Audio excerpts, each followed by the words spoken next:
오늘 우리가 읽은 이 이사야서는 선지자들이 쓴 글 중에서 아주 중요한 위치를 차지하고 있습니다. 하나님이 구약시대의 유대민족을 위대한 민족으로 만들기 위해서 어떤 큰 권능을 행하셨는지를 잘 보여주고 있습니다. 이사야서에는 남유다에 일어난 미래의 예언과 충고가 기록되어져 있습니다. 왜 남유다가 그렇게 쇠락해서 결국은 망했는지 그 원인을 분명하게 알려주고 있습니다. 멸망의 원인을 미리 알려주고 그 예언이 문자 그대로 이루어지는 것을 보여주면서 하나님이 미리 경고한 그 예언이 맞다는 것을 입증하고 있습니다. 이것을 통해서 이사야서는 역사가 우연이 아니라는 것을 증명해 보이고 있습니다. 남유다는 이사야가 전한 이 하나님의 말씀을 거부하고 범죄했기 때문에 환난과 고통을 겪다가 결국 멸망하고 말았습니다. 이런 과거의 역사적 사건은 지금도 동일하게 일어나고 있습니다. 이사야는 남유다가 공경에 빠져서 멸망하게 된 원인을 말해줌과 동시에 그 공경에서 벗어날 수 있는 해답도 알려주었습니다. 먼저 남유다가 공경에 빠져서 결국 망하게 된 원인이 무엇입니까? 이사야는 그 원인이 바로 죄 때문이다라고 했습니다.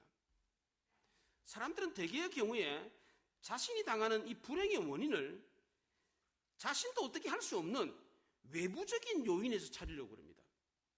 자신의 책임을 회피하거나 자신을 제외한 어떤 다른 것 때문에 그렇다라고 탓을 돌립니다. 그러다가 결정적인 원인을 찾지 못하면 운명이나 우연으로 그렇게 됐다 이렇게 생각을 합니다.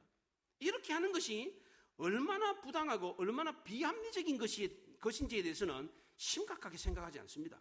그냥 운명인가 보다, 어쩌다가 그리 됐나 보다 이렇게 생각을 합니다. 어느 집사님이 이웃에 아는 사람이 한 달 이자를 200만 원을 줄 테니까 7천만 원만 빌려달라라는 얘기를 듣고 이자 욕심에 돈을 선뜻 빌려줬다가 사기를 당했습니다. 제가 아는 분이 그 얘기를 해요. 왜 이 집사님이 이런 공경에 빠졌습니까? 물론 돈을 빌리고 안 갚은 사람 때문입니다. 그러면 그 돈을 선뜻 빌려준 그 사람에게는 아무 책임이 없습니까? 돈 안 갚은 사람에게만 책임이 있습니까?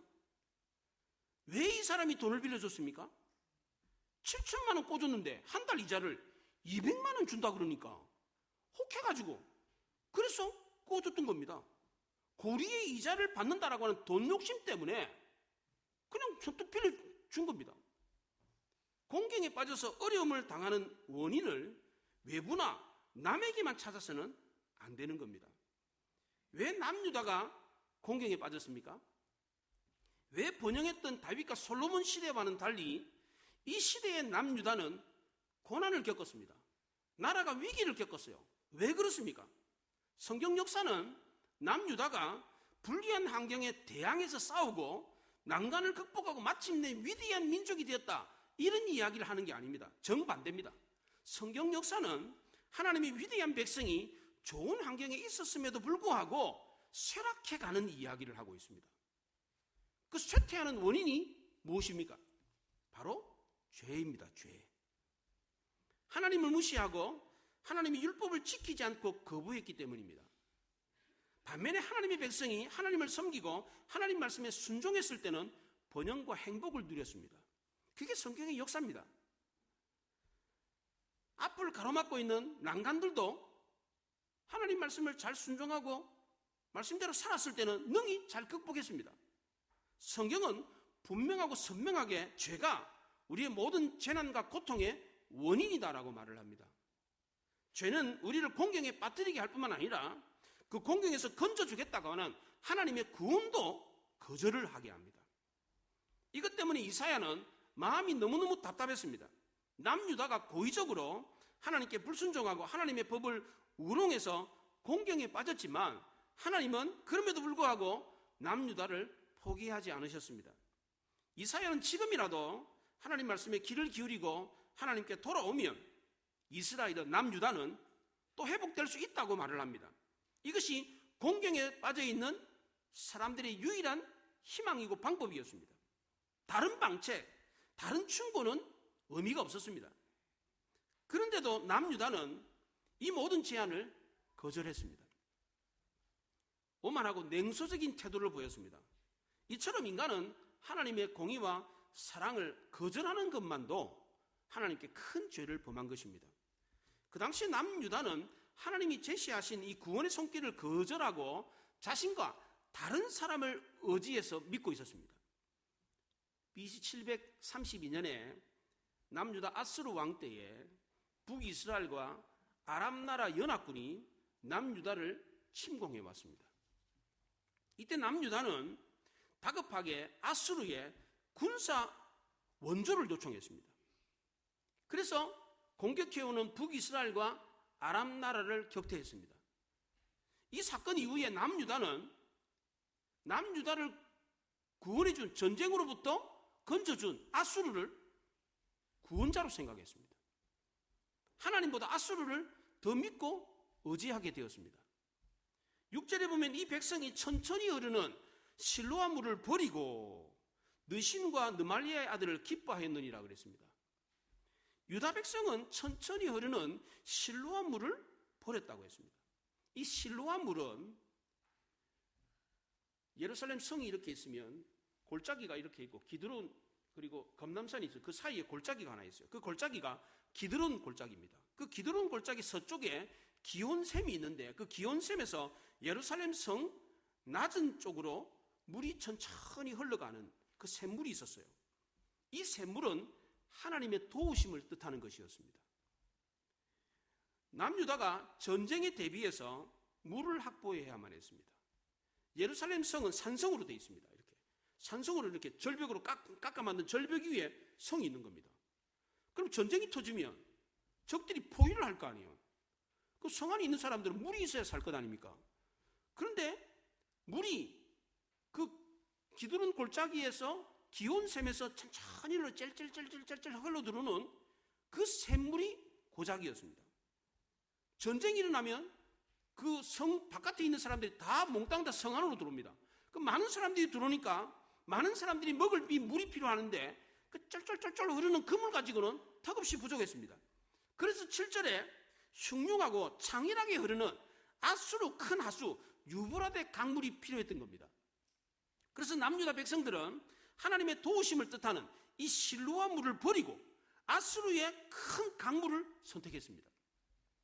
북이스라엘과 아람 연합군의 공격을 막기 위해서 아수르 군대에 돈을 주고 샀습니다.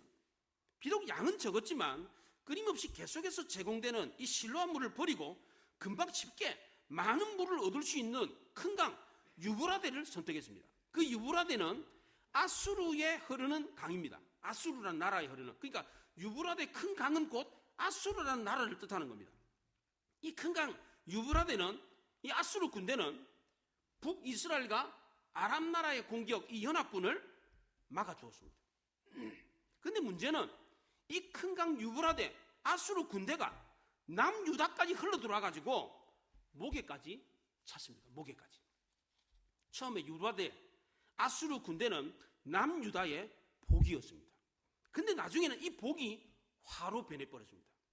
그 큰 강 유브라데 아수르 군대가 남유다마저 집어삼킬 기세였습니다. 재앙이 근심이 변해서 오히려 복이 된다라고 하는 전화위복이 있습니다. 근데 반대로 복이 변해가지고 화가 된다고 하는 전복위화도 있습니다. 남유다는 아수르의 도움을 받아가지고 북이스라엘과 아람 연합군을 격퇴했습니다.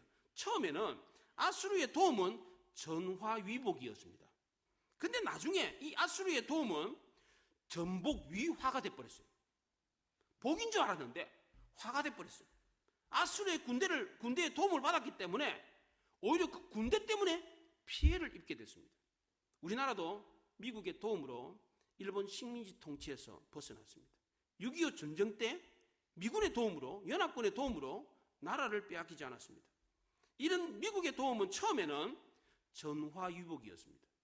그런데 지금은 이 미국의 도움이 전복위화가 되고 있습니다. 미국이 우리나라의 발목을 잡는 올무가 되고 있습니다. 주한미군이 우리나라를 지켜준다는 명목으로 국방비를 대거 인상하고 있습니다. 몇 년 전까지만 해도 우리나라는 미사일 사거리를 300km 이하로 제한이 됐습니다. 그 이상 날아가는 미사일을 개발할 수가 있었어요. 기술이 있었어요. 그런데도 우리나라 국방부에 300km 이상 날아가는 미사일 만들지 마라 막았습니다. 지금 핵무기도 못 만들게 막고 있습니다. 지금 우리나라는 핵 잠수함을 만들 수 있는 기술이 있습니다. 그런데도 미국의 허가를 받아야 됩니다. 미국의 도움이 이제는 걸림돌이나 올무가 되고 있습니다. 갑자기 급전이 필요해서 사금융에 도움을 받는 경우가 있습니다. 돈이 급한데 빌릴 데가 없었습니다. 다급해서 사금융에 갔더니 묻지도 않고 따지지도 않고 돈을 빌려줬습니다. 처음에는 그게 전화위복인 줄 알았습니다. 근데 나중에 그 전화위복이 그 복인 줄 알았는데 전복 유화가 돼버렸습니다. 이자가 눈덩이처럼 불어가지고 원금의 수십 배, 수백 배가 돼가지고 폐가 망신하는 경우가 있습니다. 사회초년생인 청년들이 이런 경우를 당하는 경우가 종종 있습니다. 남유다는 북이스라엘과 아랍나라 연합군이 쳐들어왔을 때 하나님을 버리고 아수르 군대의 도움을 받았는데 이것이 오히려 화가 돼버렸습니다. 위기가 발생했을 때 세상 사람과 하나님의 사람이 이 위기의 원인을 찾는 방법이 다릅니다. 먼저 세상 사람들은 위기가 발생했을 때 그 원인을 밖에서 찾습니다. 병이 들었다든지 사업에 망했다든지 시험에 떨어졌다든지 그러면 남 탓을 합니다. 외부적인 요인에서 그 원인을 찾습니다. 유다 백성들은 북이스라엘과 아람 연합군이 쳐들어와서 위기에 봉착했을 때 기존의 예루살렘 안에 있는 실로아 물을 버리고 외부로부터 오는 큰 물을 끌어들였습니다. 문제의 원인이 밖에서 시작되었기 때문에 문제 해결 방법도 밖에서 찾으려고 그랬어요. 그래서 아수르 군대를 끌어들였습니다. 아수르가 북이스라엘과 아람 연합군을 후미에서 공격을 하면 남유다가 이렇게 있으면 북쪽에 이스라엘과 아람 나라가 있어요. 그리고 그 북쪽에 아수르가 있습니다. 지금의 터키. 그러니까 지금 남유다의 북쪽에 북이스라엘과 아람 나라가 공격을 해오니까 아수르 군대에 공격을 하며 후방을 치잖아요. 북이스라엘과 아람 나라 후방을 치니까 이 북이스라엘과 아람 나라가 물러날 거다 이렇게 생각을 하고 아수르 군대에 도움을 요청했습니다. 물론 처음에는 이게 아주 전략적이고 합리적인 해결책이 맞았습니다. 아수르를 통해 가지고 북이스라엘과 아람 나라 연합군을 격퇴했습니다. 그런데 인간적인 방법은 처음에는 좋은 것 같은데 결국은 실패로 돌아가고 맙니다. 아수르를 끌어들여서 북이스라엘과 아람 나라 연합군을 격퇴한 것은 그 당시에는 좋은 묘수처럼 보였습니다. 하지만 그로 인해 가지고 남유다는 더 큰 위험에 직면하게 되었습니다. 남유다 북쪽에 있는 북이스라엘과 아람 나라가 패망함으로 인해 가지고 아수르와 남유대 사이에 완충지대가 없어져 버렸어요. 완충지대가. 저 북쪽에 있는 터키에 있는 아수르가 남유다를 공격하려면 북쪽 이스라엘과 아람 나라를 격퇴해야 남쪽 유다 나라로 내려올 수가 있어요. 그런데 북쪽에 있는 북이스라엘과 아람 나라가 망해버려가지고 이제는 이 아수르의 직접적인 공격을 받게 된 겁니다. 이게. 게다가 연합군을 물리쳐준 이 아수르는 남유다에 더 많은 것을 계속해서 요구했습니다. 더 많은 조공을 요구했습니다. 급기야 남유다마저 집어삼키려고 그랬어요. 세상 사람들이 똑똑하고 현명한 것 같은데 전혀 그렇지 않은 경우가 있습니다. 특별히 갑작스러운 위기를 당하면 더더욱 그렇습니다. 사람들이 갑자기 막 사고를 당하고 병에 걸리고 어려움을 겪잖아요. 아이고 어떡하지? 아이고 어떡하지? 정신이 없어가지고 제대로 대처를 못해요. 남유다 백성들은 북이스라엘과 아람 연합군의 공격을 받았을 때 소문이 무성했습니다. 큰 혼란에 빠졌습니다. 어떤 큰 사건이 발생하면 꼭 대두되는 게 있습니다. 그게 바로 음모론입니다. 강우병 사태가 일어났을 때에 농수산부 그 사람들을 통해 가지고 미국산 강우병 위험성을 보도했습니다. 미국산 소고기를 먹으면 머리가 텅 빈다는 거 이게 막 그런 보도를 했어요. 막 그냥.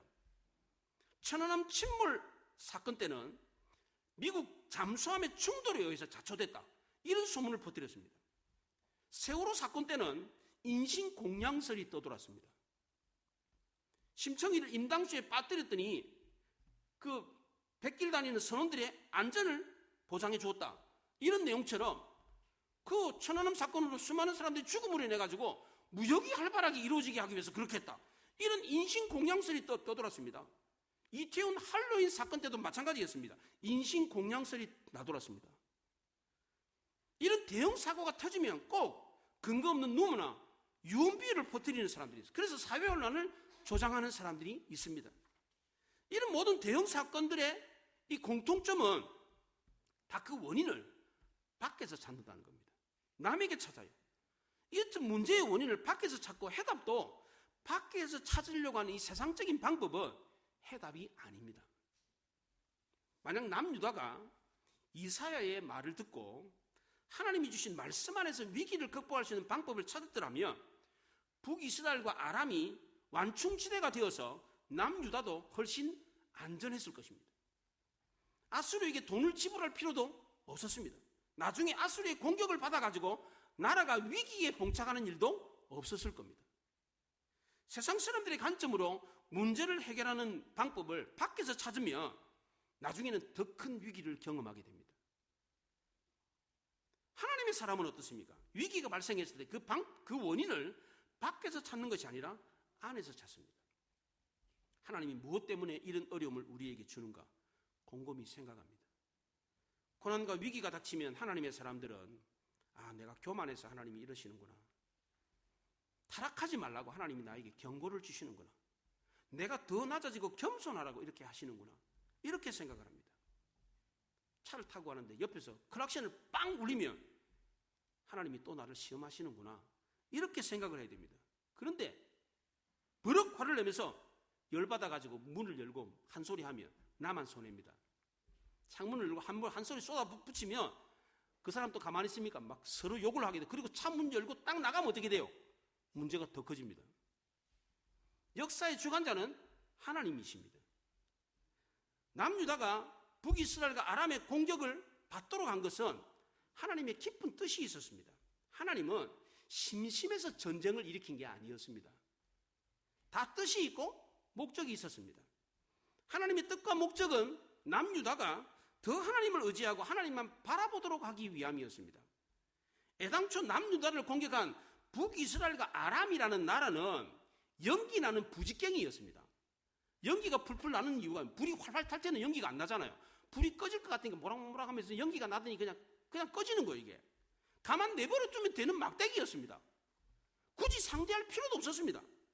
북한이 수시로 미사일을 발사하면서 남한을 불바다로 만들겠다, 피바다로 만들겠다 막 위협을 해대요. 이럴 때 우리는 어떻게 해야 됩니까? 대꾸할 가치도 없습니다. 그런데 호들갑을 떨고 금방이라도 전쟁이 일어날 것처럼 유언비어를 퍼뜨리고 불안을 조성하면 대한민국 어떻게 됩니까? 망합니다. 그 당시 남유다도 그랬습니다. 전쟁이 일어난다고 요단을 막 요란스럽게 호들갑을 떨었습니다. 이것은 오히려 연기 나는 이 부직갱이 꺼져가는 불씨를 불어가지고 부채질하는 것과 같아요. 이거는 남유다는 천천히 조용히 흐르는 실로와 물만 의지해도 전쟁에 충분히 대비할 수가 있었습니다. 이렇게 하는 것이 하나님의 뜻이었습니다. 부족하기 때문에 하나님께 도움을 구하고 연약하기 때문에 하나님을 의지하며 사는 것이 남유다 백성들의 삶이었습니다. 오늘날 우리도 마찬가지입니다. 왜 갑자기 병에 걸립니까? 왜 갑자기 사업에 부도가 납니까? 왜 어려운 일을 겪습니까? 내 힘으로 인생을 살 수 없기 때문에 늘 하나님을 의지하며 살아라고 그런 고통과 어려움을 수시로 주는 겁니다. 이게 우리 그리스도인의 삶이에요. 하나님은 남유다가 전쟁의 위기를 만나도 하나님만 의지하며 부안해동하지 않고 정중동하기를, 그것까지 호들갑 떨지 마라, 괜찮다, 두려워하지 마라, 이렇게 말을 했습니다. 줏대 없이 이 사람 저 사람 말을 듣고 이랬다 저랬다 여론을 떨 필요가 없었습니다. 위기의 때에 하나님의 사람들은 잠잠히 하나님의 뜻을 묻고 하나님의 의도가 무엇인가를 찾으면 됩니다. 이번에 대통령 탄핵이 인용이 되었습니다. 이걸 두고도 요란을 떨 필요가 없습니다. 이 사람 저 사람 말을 듣고 불안해할 필요도 없습니다. 이것을 통해서 하나님이 도대체 무엇을 어떻게 하실까? 하나님의 의도가 뭘까? 이걸 묻고 잠잠히 기다리고 하나님의 인도하심을 바라면 됩니다. 우리는 기도보다 성령보다 앞서면 안 됩니다. 내가 뭘 하려고 하고 내가 뭘 바꾸고 내가 뭘 선동을 하려고 해서는 안 되는 겁니다. 그럼 하나님보다 앞서는 거예요. 다 이유가 있을 거예요. 우리는 그 기쁜 뜻을 지금은 모르지만 지나고 나면 하나님의 기쁜 뜻이 있다는 것을 알게 됩니다. 위기의 때 하나님의 사람 이사야는 어떻게 했습니까? 하나님의 음성을 들었습니다. 마할살렐 하스바스라고 하는 글을 큰 서판에다 새기고 두 증인을 세우라. 하나님의 음성을 들었습니다. 자기 아들의 이름을 마할살랄 하스바스라고 지었습니다. 마할은 민첩하다, 살랄은 노력하다, 하스 빠르다, 바스 약탈하다 이런 뜻입니다. 주어 목적어가 없어요. 동사만 있습니다. 이 말은 아수르가 북이스라엘과 아람을 노력하는데 민첩하고 약탈하는데 빠르다 그런 뜻입니다. 하나님이 한번 임하시면 빨리 너희들이 적들을 제거해 준다. 이 뜻이 바로 마할살랄 하스바스였습니다. 위기 때 이사야는 하나님의 말씀을 받았고 그 말씀대로 자기 아들의 이름을 마할살랄 하스바스라고 붙였습니다. 아들의 이름을 계속해서 부르잖아요. 계속해서 부를 때마다 그 이름을 불렀어요. 마할살랄 하스바스, 마할살랄 하스바스. 이게 연불이 아닙니다. 아들의 이름을 부를 때마다 하나님의 예언을 되새기면서 계속해서 반복하면서 그 말을 했습니다. 그랬더니 정말 역사가 일어났습니다. 하나님이 몽둥이 하나로 부족해가지고 몽둥이 두 개로 북이스라엘과 아람이라는 이 몽둥이 두 개로 남유다를 징계를 했습니다. 이때 남유다는 빨리 하나님의 깊은 뜻을 깨닫고 돌이키기만 하면 됐습니다. 진정한 가치가 하나님의 말씀에 있고 하나님께 예배드리는 성전에 있다는 것을 알면 됐습니다. 그런데 남유다는 이게 정말 진정한 가치라는 것을 하나님의 뜻이고 하나님의 목적이라는 사실을 알지 못했습니다. 우리도 그렇습니다. 매를 맞을 때 그 즉시로 아이쿠 하나님 내가 매 맞을 짓을 했습니다. 잘못했습니다. 이렇게 용서를 구하는 사람 별로 없습니다. 하나님이 말씀을 주실 때에 그것이 얼마나 귀한 것인지를 알지 못하는 경우가 많습니다. 만물보다 거짓되고 심히 부패한 것이 인간의 마음이라 그랬습니다. 정말 그렇습니다. 남유다의 마음은 너무 쉽게 부패해버렸습니다. 우시야 왕이 성전에 들어가서 향단에 분향을 했습니다. 성전에 가서 분향하는 것은 제사장만 할 수 있는 일입니다. 왕도 할 수 없는 일이에요. 월권이에요. 그런데 성전에 들어가가지고 향단에 분향을 했다가 나병이 걸렸습니다. 이걸 보고 우시야의 아들 요담이 하나님을 두려워했습니다. 스스로 겸비해서 나는 교만하지 말아야겠다. 우리 아버지는 저를 교만해가지고 나병 걸렸는데 나는 절대로 교만하지 말아야겠다. 스스로 겸비했어요. 그런데 우시야의 손자 요담의 아들 아하스는 그렇지 않았어요. 할아버지가 교만해가지고 나병이 걸렸다는 사실을 금세 잊어버렸습니다. 오늘 본문은 하나님이 이사야를 통해 가지고 교만해서 세상으로 향하고 있는 이 아하스 왕에게 경고를 주신 말. 너 정신 똑바로 차리라. 경고를 주기 위해서 주신 말씀입니다. 그런데 아하스는 이 이사야의 충고를 받아들이지 않았습니다. 네가 뭔데 나보고 이래라 저래라 그러냐. 너 적반대통했지. 반역자라고 몰아세웠습니다. 그럼에도 불구하고 이사야는 당당하게 하나님의 말씀을 확신에 찬 음성으로 선포를 했습니다. 이런 오해와 수모를 받았는데도 불구하고 이사야가 하나님의 말씀을 확신에 찬 음성으로 선포할 수 있었던 이유가 뭡니까? 첫째는 공격해오는 적들의 한계를 알고 있었기 때문입니다. 하나님이 우리에게 어려움을 줄 때는 한계선을 정해놓습니다. 사탄이 욥을 시험할 때 하나님이 사탄 보고 뭐라 그랬어요? 야, 너 사탄, 너 욥을 건드려도 생명은 건드리지 마라. 한계를 정해줬습니다. 남유다를 휩쓸었던 아수르의 홍수도 남유다의 목까지만 오게 했어요. 목까지만. 요거 넘으면 안 된다. 목까지만 오게 했어요. 이사야는 하나님이 정해놓으신 이 한계선을 분명히 알고 있었습니다. 그래서 9절과 10절에 이렇게 당당하게 말합니다. 너희 민족들아 함성을 한번 질러봐라. 허리를 동이고 허리띠를 띠고 전쟁 준비를 갖추고 공격을 얼마든지 해봐라. 근데 너희들은 반드시 망할 거다. 작전 모의를 하고 험담을 쏟아내도 유다는 끄떡이 없을 거다. 한번 해보려면 해봐라. 이렇게 말을 했어요. 이사야는 하나님이 포기하지 않는 한 남유다는 절대로 망하지 않는다는 것을 분명히 알고 있었습니다.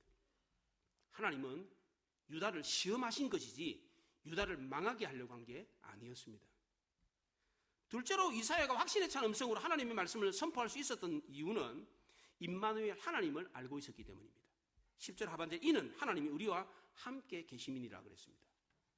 역사의 주관자 전쟁의 주인이신 하나님이 남유다와 함께 하는데 누가 남유다를 해할 수 있겠습니까? 하나님이 대한민국을 사랑하셔서 대한민국과 함께 하시는데 누가 대한민국을 해할 수 있겠습니까? 대한민국에 이렇게 교회가 많은데 어느 나라가 감히 대한민국을 침공할 수 있겠습니까? 하나님이 우리와 함께 하시는데 누가 감히 우리를 해야겠습니까? 이런 믿음이 있어야 합니다. 내가 어디를 가든지 무엇을 하든지 하나님이 나와 함께 하신다. 이 믿음이 있는 사람은 불안해하거나 두려워 떨 필요가 없습니다.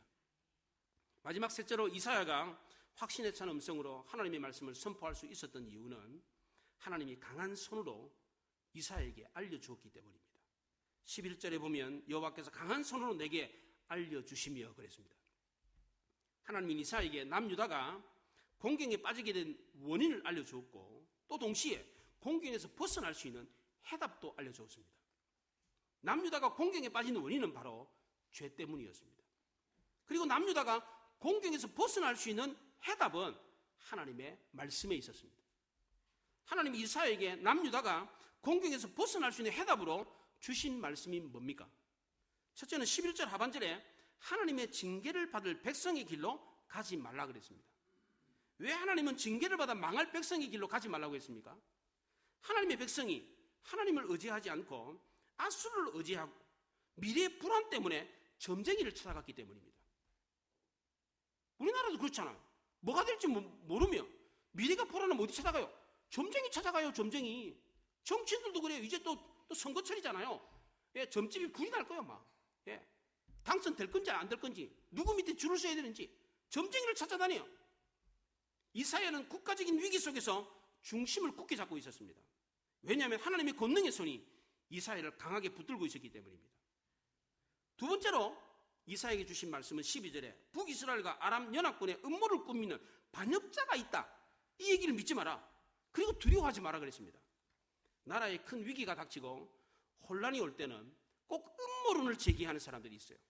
왜냐하면 어찌할 바를 몰라가지고 불안하니까 음모론을 제기하는 겁니다. 우리나라도 그렇습니다. 사람들이 두려움에 사로잡히게 되면 작은 일도 크게 과장을 합니다.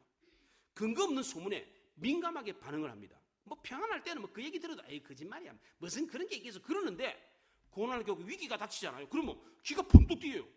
그거 아니냐? 이게 민감하게 반응을 합니다. 이렇게 되면 더 불안해지고 더 두려워집니다. 나라 전체가 심리적인 공황 상태에 빠집니다. 하나님은 이런 것을 막기 위해서 음모론 같은 거 믿지 마라. 두려워하지 마라. 그렇게 말했습니다. 실제로 북이스라엘과 아람 연합군이 쳐들어왔을 때 이 북이스라엘과 이 아람 연합군에 동조해가지고 음모를 꾸미고 선동하는 세력들이 있었습니다. 남유다 백성들 가운데. 이런 상황에서 남유다 백성들이 더 불안하고 더 두려워 떨면 심각한 문제가 발생을 합니다. 제대로 싸워보지도 못하고 적에게 패하고 맙니다. 북한이 남한을 공격할 때도 이 전략을 씁니다. 북쪽에서만 공격해오는 게 아닙니다. 남쪽 후방에 특공대를 보내가지고 남쪽 후방을 교란을 시킵니다. 교란을 시켜요. 이번에 러시아에 파병한 군인들이 그런 역할을 하는 군인들이래요. 후방에 침투시켜가지고 적을 교란해가지고 전세를 역전시키는 그런 부대래요. 그런 부대가 실제로 있어요. 북한에. 전쟁이 딱 일어나면 북쪽에서만 쳐들어 내려오는 게 아니고 남쪽에 미리 특공대를 보내가지고 남쪽을 교란을 시키는 거. 그럼 막 전쟁할 준비를 하지 못해 우왕좌왕하다가 그냥 싸워보지도 못하고 전쟁에 패하는 겁니다. 남유다가 이런 위험에 노출되어 있었습니다. 그래서 하나님은 불안해하거나 두려워하지 말라 그랬습니다. 남유다 백성들이 불안해하고 두려워 떨었던 이유는 하나님을 신뢰하지 못했기 때문입니다. 오늘날 우리나라도 마찬가지입니다. 국민들이 불안해하고 두려워 떨고 있습니다. 이러다가 나라가 어떻게 되는 거 아닌가? 이런 걱정을 합니다. 이런 걱정에서 벗어날 수 있는 방법이 무엇입니까? 적을 두려워할 것이 아니라 하나님을 두려워하는 것입니다. 음모론을 믿고 두려워할 것이 아니라 하나님을 믿고 하나님만 두려워하면 됩니다. 왜 우리가 하나님을 두려워해야 됩니까? 하나님은 거룩하시고 우리는 그 거룩하신 하나님 앞에 죄인이기 때문입니다. 늘 자신이 죄인인 것을 알고 하나님 앞에 두려워 떠는 사람은 마귀가 놓은 이 덫인 공경에 빠지지 않습니다. 마지막 세 번째로 14, 15절에 하나님이 이사야에게 주신 말씀은 하나님이 이스라엘의 보호자 성소가 되기도 하지만 넘어뜨리고 파멸시키는 걸림돌과 반석이 되기도 하고 함정과 올무가 되기도 한다. 그렇게 말을 했습니다. 백성들이 위기에 처했을 때 보호를 바라고 찾아오는 장소가 바로 성소였습니다. 이 성소는 하나님을 신뢰하고 경외하는 자들에게 튼튼한 피난처가 되었습니다. 하나님은 유다 백성들에게 피난처가 되어주겠다라고 했습니다. 또 동시에 하나님은 유다 백성을 파멸시키는 걸림돌, 반석, 함정, 올무가 되겠다 그렇게 말을 했습니다. 사도 바울은 이 걸림돌을 로마서 9장에서 예수 그리스도라고 설명했습니다. 예수 그리스도를 믿으면 믿는 자에게는 그 예수 그리스도가 믿음의 반석이 됩니다. 그러나 그 예수 그리스도를 안 믿는 자에게는 그 예수 그리스도가 걸림돌이 된다 그렇게 말을 했습니다. 예수님은 우리 믿는 자에게는 구원자이십니다. 그러나 안 믿는 자들에게는 예수 그리스도는 심판자가 되십니다. 이스라엘은 전쟁의 위협을 느끼고 극도로 혼란스러운 가운데 믿는 자는 구원받아서 보호를 받지만 믿지 않는 자는 징계를 받고 망한다 이 얘기를 했습니다. 예수님도 AD 70년에 예루살렘 성이 멸망할 것을 예언하면서 이렇게 말씀하셨습니다. 누가복음 21장에 너희가 예루살렘이 군대들에게 에워싸이는 것을 보거든 그 멸망이 가까운 줄을 알라. 그때에 유대에 있는 자들은 산으로 도망갈 것이며 성내에 있는 자들은 나갈 것이며 촌에 있는 자들은 그리로 들어가지 말지어다 그랬습니다. 실제로 AD 70년에 로마의 디두장군이 갑자기 예루살렘 성을 포위를 했습니다. 성 안에 있는 그 유월절을 지키기 온 수백만 명의 사람들이 굶어 죽었습니다. 들어가지도 못하고 나가지도 못하고 먹을 게 없어서 사람을 잡아먹었습니다. AD 70년에 실제로 있었습니다. 이 사건이 있을 것을 알고 예수님이 예언을 했습니다. 이 예언의 말씀을 믿고 예수 믿는 성도들은 예루살렘 성을 빠져나가서 죽음을 면했습니다. 이것은 말세에 심판의 때도 이와 같은 똑같은 일이 일어날 거라는 겁니다. 한국교회 초창기에 전도하는 사람들이 예수천당, 불신지옥을 외쳤습니다. 지금은 전도하는 사람이 이런 얘기를 하면 위화감을 조성한다 그래가지고 이런 얘기를 잘 안 합니다만 이 말이 맞는 말입니다. 예수 믿으면 천국 가고 예수 안 믿으면 지옥 간다는 거예요. 맞는 말이죠. 예수 믿는 사람에게는 예수님은 믿음의 반석이지만 예수 안 믿는 사람에게는 예수님이 무서운 심판자이십니다. 이사야가 남유다 백성들에게 14절에 하나님은 걸림돌과 걸리는 반석이 되실 것이며 함정과 올무가 될 거다라고 하는 이 말은 남유다 백성들을 위협하고 협박하는 말이 아니었습니다. 자기 민족을 너무너무 사랑했기 때문에 이렇게까지 말을 한 것입니다. 첫째 아들의 이름을 남은 자가 돌아오리라 스알 야숲이라고 지었습니다. 둘째 아들의 이름을 마알살렐 하스바스, 하나님이 적들을 신속하게 물리치겠다 이런 뜻으로 마알살렐 하스바스라고 이름을 붙였습니다. 그리고 3년 동안 벗은 몸으로 신발도 안 신고 3년 동안 이런 예언을 하고 돌아다녔어요. 그 이사야를 사람들이 미쳤다고 그랬는데 미쳤다고 하거나 말거나 이 하나님의 예언의 말씀을 3년 동안 옷도 안 입고 신발도 안 신고 돌아다니면서 이 예언을 했어요. 얼마나 그 민족을 사랑했으면 그렇게 했겠습니까? 심지어 반역자 취급을 받았는데도 불구하고 예언을 멈추지 않았던 것은 자기 민족을 사랑하는 마음이 있었기 때문입니다. 사도 바울도 그랬고 모세도 그랬습니다. 이 민족을 구원하지 않으면, 내 민족을 구원하지 않으면 내 이름을 생명책에서 지워버리십시오 그렇게 말을 했습니다. 호세아는 북이스라엘 사람인데 남쪽 유다 나라에 와가지고 예언을 했습니다. 남쪽 유다 나라의 아픔을 마치 자기 아픔으로 여기고 피를 토하는 심정으로 예언을 했습니다. 그런데 반면에 니느웨 성에 가가지고 하나님의 말씀을 전했던 요나는 어떻게 했습니까? 5단어로 40일이 지나면 성이 무너지리라. 이 5단어를 하루 종일 한 것도 아니고 그냥 반나절 정도 돌아다니면서 40이 지나면 성이 망하는데 이러고는 그냥 그 성 바깥에 나가지고는 올라가가지고 성이 망하는가 안 망하는가 이렇게 지켜보고 있었어요. 대한민국이 누구 나라입니까? 누구 나라입니까? 우리나라입니다. 대한민국 우리나라 아닙니까? 우리는 이 대한민국에 예언자로 보냄을 받았습니다. 그럼 우리는 어떻게 하나님의 말씀을 이 대한민국 사람들에게 전해야 되겠습니까? 뭐 들으려면 듣고 말하면 말하라. 이런 식으로 전하면 되겠습니까? 들으려면 듣고 말하면 말하라. 이런 식으로 전하면 거기에 무슨 감동이 있고 무슨 변화를 일으키고 무슨 강한 메시지가 전해지겠습니까? 지난 5년 동안 한국 리서치에서 성인 남녀들 대상으로 조사를 했는데 종교가 없다는 사람이 50%를 넘었습니다. 개인주의가 가속화되면서 이 퍼센테이지는 점점 더 늘 것입니다. 이런 사회 현상은 앞으로 한국 교회와 우리 사회에 큰 위기가 될 것입니다. 종교를 믿지 않는 세상은 타락하게 되어 있습니다. 참 이상하죠? 종교를 안 믿는 세상은 망한다는 거예요. 이게. 신을 두려워해야지 나쁜 짓 못해요, 사람들이. 아무도 보는 사람 없는데 뭐. 마음껏 죄를 짓는 거예요. 마음껏 사기치고 마음껏 나쁜 짓 하는 거예요. 이런 현상은 앞으로 한국 교회에 그리고 우리 사회 위기가 될 건데 저는 벌써 우리 사회 위기가 닥쳤다고 봅니다. 그렇잖아요? 남유다 나라에 위기가 닥친 이유가 뭡니까? 유다 백성이 하나님을 버렸기 때문입니다. 우리나라도 예외가 아닙니다. 이런 위기 때에 우리는 어떻게 해야 합니까? 먼저 내 안에 하나님을 의지하는 믿음이 있는가? 하나님이 나와 함께 하신다는 확신이 있는가? 진지하게 살펴보아야 합니다. 이 위기는 하나님이 정해놓으신 분명한 한계가 있다는 사실을 알고 위기를 당해도 그렇게 크게 무서워할 필요는 없습니다. 유다 나라의 아수르의 그 큰 강물은 목에까지밖에 안 오는 거예요. 예. 아무리 사탄이 욥을 시험해도 생명을 건드리지 마라 그랬어요. 얼마든지 극복할 수 있고 이 위기를 통해서 나 자신을 돌아보고 하나님과 관계를 더 돈독하게 할 필요가 있습니다. 위기의 원인은 밖에 있는 것이 아니라 내 안에 있다는 사실을 알고 해답도 하나님께 있다는 사실을 알아야 합니다. 그러므로 우리는 늘 하나님의 음성에 귀를 기울여 하나님의 뜻과 시대를 잘 분별할 수 있어야 합니다. 잠잠히 깊이 하나님 말씀을 묵상하고 하나님의 도움을 구하고 하나님께 더 가까이 나아갈 수 있어야 합니다. 하나님이 나와 함께 하신다는 확신을 갖고 엎드리고 기도하면 분명히 해답을 찾을 수가 있습니다. 그리하여 우리가 직면한 위기를 극복하고 회복과 승리를 경험하는 우리 모두가 될 수 있기를 바랍니다. 기도하겠습니다. 말씀을 생각하며 기도합니다.